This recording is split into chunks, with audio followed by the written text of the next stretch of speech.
Assalamualaikum warahmatullahi wabarakatuh teman-teman semua. Terima kasih karena kalian telah mengklik video ini. Perkenalkan, saya Dinda Kimadevri dari Pendidikan Kimia Universitas Negeri Padang. So, di video ini saya bakal jelasin ke kalian tentang asam dan basa. Jadi, tonton terus videonya ya, jangan sampai di skip. Check it out. Baik teman-teman, kita langsung saja ke materi yang pertama, yaitu tentang teori asam dan basa. Teori asam dan basa itu terdapat 3 yang dicetuskan oleh 3 ahli, yaitu Arrhenius, Bronsted, Lowry, dan Lewis. Untuk teori yang pertama, yaitu teori asam basa Arrhenius. Arrhenius berpendapat bahwa dalam air, larutan asam dan basa akan mengalami penguraian menjadi ion-ionnya. Dan si Arrhenius ini berpendapat bahwa asam merupakan zat yang di dalam air dapat melepaskan ion hidrogen atau H+, sedangkan basa merupakan zat yang di dalam air dapat melepaskan ion hidroksida. Nah, ini adalah contoh asam Arrhenius dan basa Arrhenius. Teman-teman bisa lihat, HCl ditambah dengan H2O akan menghasilkan H3O+ ditambah Cl-. Dan untuk basa Arrhenius, NH3 ditambah H2O akan menghasilkan NH4+ ditambah OH-.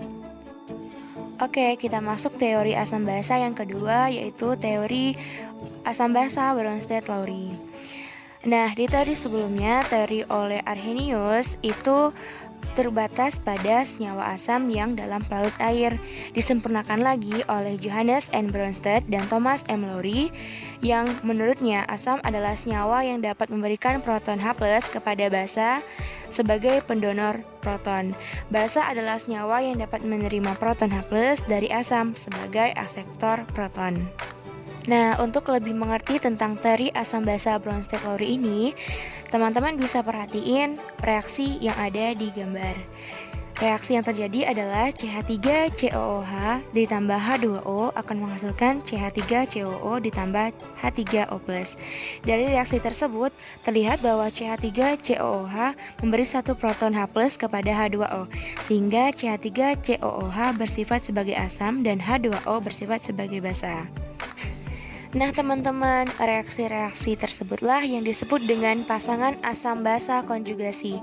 HCOOH disebut sebagai asam konjugasi karena telah mendonorkan proton H+ kepada H2O sehingga membentuk H3O+. Sedangkan HCOO- disebut sebagai basa konjugasi karena telah menerima proton H+ dari H3O+ sehingga membentuk HCOOH. Oke, sekarang kita masuk ke teori yang ketiga, yaitu teori asam basa Lewis. Teori Lewis ini lebih umum daripada teori Arrhenius dan Bronsted-Lowry. Menurut Lewis, asam adalah senyawa akseptor pasangan elektron dari atom lain untuk membentuk ikatan baru, sedangkan basa adalah senyawa pendonor pasangan elektron untuk membentuk ikatan baru.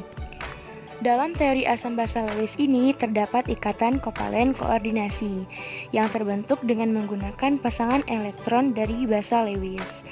Teman-teman bisa lihat di gambar, yaitu contoh reaksi asam basa Lewis yang membentuk ikatan kovalen koordinasi antara H+ ditambah H2O akan menghasilkan H3O+. Berikut ini adalah berbagai contoh asam basa Lewis. Oke teman-teman, kita lanjutkan ke indikator asam basa dan pH. Nah, untuk mengetahui suatu larutan tersebut bersifat asam ataupun basa, kita bisa lihat dari harga pH-nya.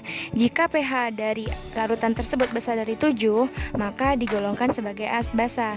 Jika kecil dari 7, maka digolongkan sebagai asam. Harga pH suatu larutan dapat diketahui dengan menggunakan pH meter atau suatu indikator. pH meter merupakan suatu rangkaian elektronik yang dilengkapi suatu elektrode yang dirancang khusus untuk dicelupkan ke dalam larutan yang akan diukur. Selain menggunakan pH meter, pH suatu larutan dapat ditentukan dengan suatu indikator asam basa. Misalnya indikator universal, dan ini beberapa macam indikator asam dan basa. Oke, sekarang kita lanjut ke konsep pH.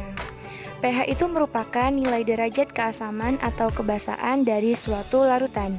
pH menunjukkan aktivitas ion hidrogen dalam larutan. pH ini diperkenalkan oleh Sorensen tahun 1909. Untuk derajat kebasaan dikenal dengan pOH. Rumus untuk menghitung pH adalah min log H plus dan rumus untuk menghitung pOH adalah min log OH minus. pH ditambah dengan pOH sama dengan pKW.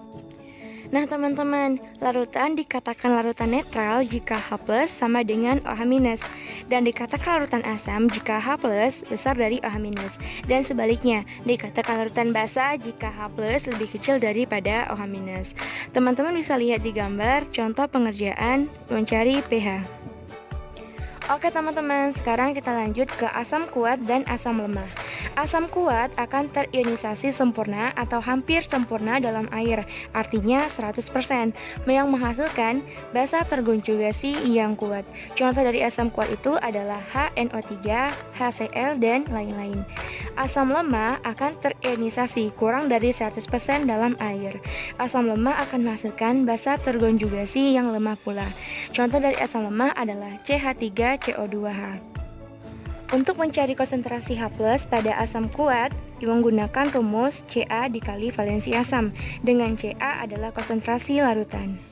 Dan untuk mencari OH- pada basa kuat, dengan menggunakan rumus Cb dikali valensi basa, dengan Cb adalah konsentrasi larutan. Untuk mencari pH dari asam lemah dan basa lemah, kita memerlukan Ka dan Kb.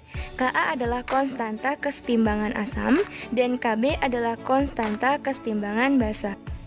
Nah, untuk kekuatan asam dan basa, teman-teman bisa lihat di gambar beberapa nama asam dan basa konjugatnya. Untuk asam, semakin ke bawah maka kekuatannya akan semakin menurun. Namun, untuk basa, semakin ke bawah kekuatannya akan semakin meningkat. Berikut adalah contoh untuk mencari pH dari darah manusia. Teman-teman bisa lihat cara pengerjaannya. Oke, sekian dulu dari saya teman-teman. Nantikan video FBE Himaki selanjutnya.